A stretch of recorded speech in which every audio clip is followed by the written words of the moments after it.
તમે પહેલી બેન્ચમાં બેસતા હતા કે બેક બેન્ચર હતા? તમને કહું, હું પહેલી બેન્ચમાં નહોતો બેસતો કે બેક બેન્ચર નહોતો. હું એને ક્લાસની બહાર જ બેઠતો હતો. કેમ? હવે હે ને હું સંકલ્પ વિદ્યાલયમાં ભણતો હતો, બરાબર. અને અમારી સ્કૂલમાં એક અંગ્રેજીના સાહેબ હતા. તે અંગ્રેજીના સાહેબ ક્લાસમાં આવ્યા અને ખબર નહીં એમને માથું દુખતું હોય કે તાવ આવ્યો કે કોઈ પણ ફેમિલી પ્રોબ્લેમ હોય, સાહેબ આવીને ટેબલ ઉપર આવી તો માથું નાખીને સૂઈ ગયા. અને માથું નાખીને સૂઈ ગયા તો હું ક્લાસમાં તોફાની વિદ્યાર્થી હતો, તો હું ચિંગમ ખાતો હતો. અને મેં ચિંગમ 3 કલાકથી ચાઈને એવી રગદોડી નાખી હતી ને, પછી સાહેબના માથામાં જઈને આમ આમ આમ મેં ચોપડી દીધી.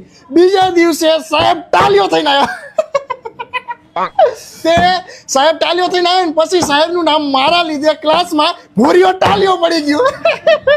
અને બધા શિક્ષકો રહ્યા ને એ મને મોસ્ટ પપ્પા શિક્ષક જ છે. બધા શિક્ષકો માટે મને ફૂલ રિસ્પેક્ટ, અને હું દરેક શિક્ષકોને આદરણીય માનું છું. બધાએ શિક્ષકોની રિસ્પેક્ટ કરવી જ જોઈએ, મારું એવું માનવું છે. કઈ સ્કૂલમાં ભણાવે તમારા પપ્પા? સંકલ્પ વિદ્યાલયમાં.